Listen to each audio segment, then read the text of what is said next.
नमस्कार बच्चों, हमारे चैनल पर आपका स्वागत है। आज हम आपके सामने पेश करते हैं एक और नई कहानी। तो शुरू करें। एक बार एक जंगल के पास एक सुंदर सा द्वीप था। उस जंगल और द्वीप के बीच में एक तालाब था। उस द्वीप पर जाने के लिए सबको वह तालाब पार करना पड़ता। उस द्वीप पर खूब सारे स्वादिष्ट फल और सब्जियां थे। उस जंगल में रहने वाले सारे पशु वे फल सब्जियां खाना चाहते थे, पर कभी किसी ने हिम्मत नहीं करी क्योंकि उस तालाब में कई सारे मगरमच्छ थे। एक दिन एक खरगोश जो उसी जंगल में रहती थी उस तालाब से पानी पीने गई। उसने वह द्वीप देखा और सोचने लगी, मुझे उस द्वीप पर जाके सारे फल सब्जियां खाने हैं, मगर ये मगरमच्छ को कैसे चकमा दिया जाए। फिर बहुत सोचने पर खरगोश ने एक तरकीब सोची। अगली सुबह वह खरगोश तालाब के किनारे आई। उसने सारे मगरमच्छ को चिल्लाकर बुलाया, किसके पास इतनी हिम्मत है जो हमें ऐसे बुला रहा है। सब मगरमच्छ ने सोचा और तालाब के किनारे आ गए। आप सब वादा करो कि मुझे हानि नहीं पहुंचाओगे। वह अपनी होशियारी के साथ यह सब बोलना शुरू हो गई। हाँ, तुम चिंता मत करो, बताओ क्या बात है। एक मगरमच्छ बोला, जंगल के राजा ने सब जानवरों के लिए एक दावत का सोचा है। जंगल के सारे जानवरों की सूची बनाने का काम मुझे दिया है। मुझे आप सभी की गिनती करनी है। अगर आप मुझे हानि नहीं पहुंचाओगे तो मैं सबकी गिनती करना चाहती हूँ, जिससे मैं राजा को बता सकूं। खरगोश बोली।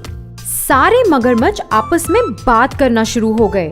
अच्छा, पर तुम हमारी गिनती कैसे करोगी? एक मगरमच्छ बोला, आप सब एक लाइन बना लो। मैं एक एक करके आपकी पीठ पर चढ़ के आप सभी की गिनती करूंगी। सब मगरमच्छ वैसे ही करने लगे। सबने तालाब से शुरू करके द्वीप के किनारे तक लाइन बना ली। खरगोश एक एक की पीठ पर कूदी और द्वीप तक पहुंच गई। खरगोश ने सारा दिन वह फल सब्जियां खाए और द्वीप पर आराम भी किया और फिर दिन ढलने पर द्वीप के किनारे आई। सब मगरमच्छ द्वीप के किनारे उसका इंतजार कर रहे थे। ये खरगोश अभी तक वापस नहीं आई। फिर एक मगरमच्छ ने खरगोश को लौटते देखा और बोला, तुम अभी तक क्या कर रही थी? मैं गिनती करते करते अटक गई थी। आप सब दोबारा से एक लाइन बना लो। मैं इस बार सही गिनती करूंगी। खरगोश बोली। सब मगरमच्छ खरगोश का विश्वास करते हुए दोबारा लाइन में लग गए और फिर वह सबकी पीठ पर कूद के तालाब के किनारे पहुंच गई। तो बच्चों, आपने देखा कैसे ये खरगोश होशियारी से उस सुंदर द्वीप पर पहुंची और मजे से सारे फल सब्जियां खा के वापस भी आ गई। हमें उम्मीद है आपको ये कहानी बहुत पसंद आई होगी। अगली बार फिर मिलेंगे एक नई कहानी के साथ। हमारे चैनल को सब्सक्राइब करना मत भूलना। बुद्धिमान मछुआ। समुद्र के किनारे रहने वाला एक मछुआ एक दिन मछली पकड़ने के लिए समुद्र में गया। उसने जाल को समुद्र में डाला और इंतज़ार किया। थोड़ी देर में जब जाल भारी लगने लगा, मछुए ने तब जाल को बाहर निकाला। जाल में एक दो मछलियों के साथ साथ एक शीशा भी अटका था। मछुआ शीशे को देखकर आश्चर्य हो गया और शीशे के ढक्कन को खोला। खोलते ही फुश से कुछ काला धुआं जैसे बाहर निकला। वो काला धुआं एक बड़ा सा बादल बना और उसमें से एक भूत निकल आया। मछुआ भूत को देखकर बहुत डर गया। भूत भयानक आवाज में जोर जोर से हंसने लगा और बोला, कई साल पहले मैं बहुत शक्तिशाली था। लोग मुझसे बहुत डरते थे, लेकिन एक जादूगर ने मुझे इस शीशे के अंदर फंसाकर समुद्र के अंदर फेंक दिया।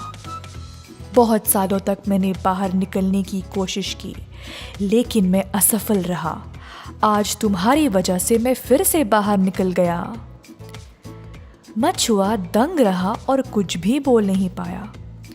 भूत फिर से बोलने लगा, परंतु मानव, अब मुझे तुम्हें मारना पड़ेगा। मेरे इस शीशे से आज़ाद होने के बारे में सिर्फ तुम जानते हो। मछुआ भयभीत हो गया। तब उसको अपने दादाजी की एक कहानी याद आई।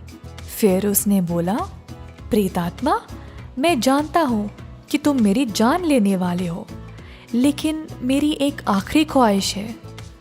भूत गुस्से से पूछा, क्या है तुम्हारी आखिरी ख्वाहिश, जल्दी बताओ।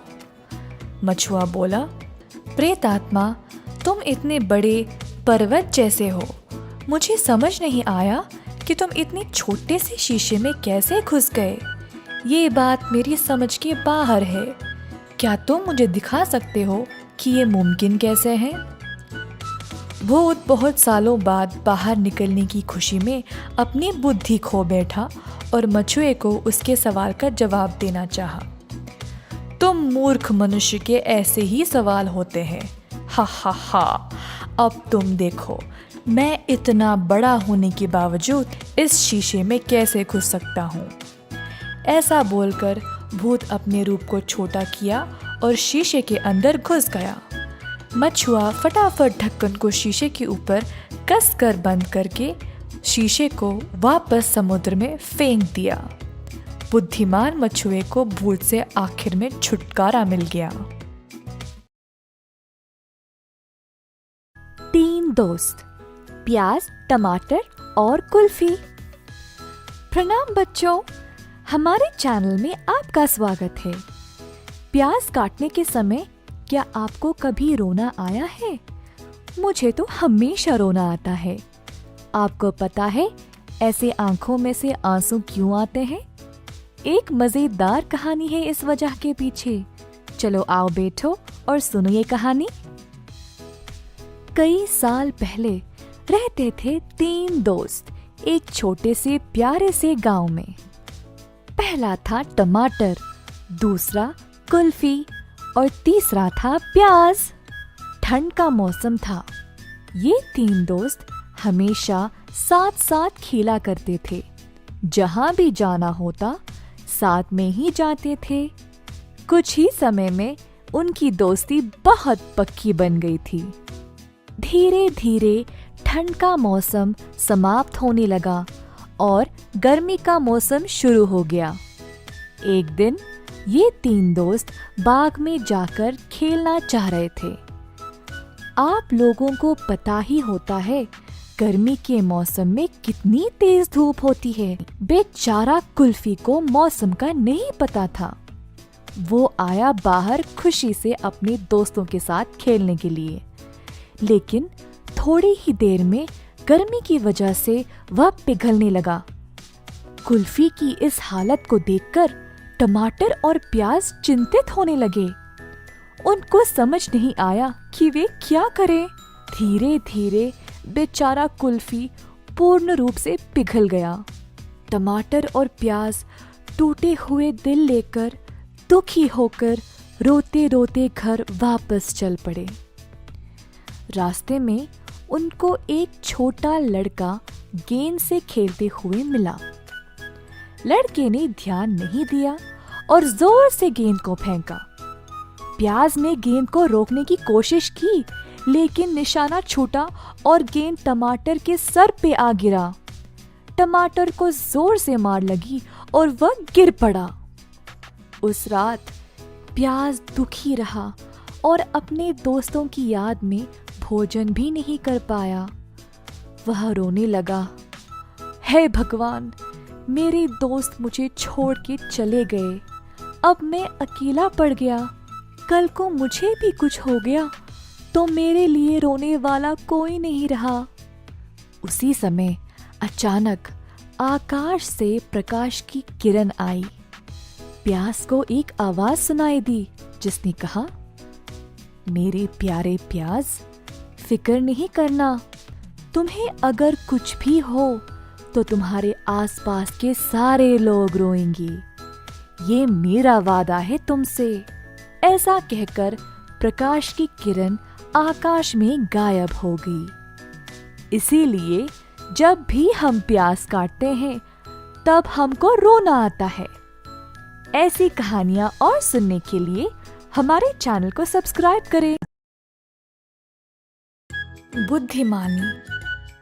मुकुंदपुर नामक एक गांव में रामनाथ नाम का एक व्यापारी रहता था। रामनाथ के 2 बेटे थे। एक दिन उन्होंने सोचा कि वह अपने दोनों बेटों के लिए एक परीक्षा रखे और दोनों में से जो भी सफल होगा आगे जाकर वही उनके व्यापार को चलाने की जिम्मेदारी उठाएगा। रामनाथ अपने दोनों बेटों को अपने पास बुलाया और बोला, ये लो, ये थोड़े पैसे हैं। इनसे एक ऐसी चीज खरीदो जिससे सारा घर भर जाए। पहला बेटा पैसे उठाकर बाजार गया। बाजार में उसने सूखे घास की ढेर देखी। उसने सोचा कि ये तो कम मूल्य का ही है, तो उसने सारे पैसे सूखे घास पे खर्च कर दिए। फिर उसने पूरे घर को घास के साथ भरने की कोशिश की, परंतु घास की मात्रा बहुत कम पड़ गई। दूसरे बेटे ने अपने पिता द्वारा दिए परीक्षा को बुद्धिमानी से पूरी करनी चाहिए। बहुत सोच समझकर वह बाजार गया और पिता दिए पैसों से सिर्फ 1 रुपया खर्च किया और एक मोमबत्ती खरीदा। फिर वह घर वापस आया और बैठक में उसने मोमबत्ती जलाई। ऐसा करने पर पूरे कमरे में रोशनी छा गई। रामनाथ अपने छोटे बेटे की बुद्धि से प्रसन्न होकर व्यापार संभालने की जिम्मेदारी उसको सौंप दी और बड़े बेटे को भी बोला कि वह हमेशा अपने भाई की सहायता करे। इससे दोनों बेटे खुश थे। यही कहानी का अंत है।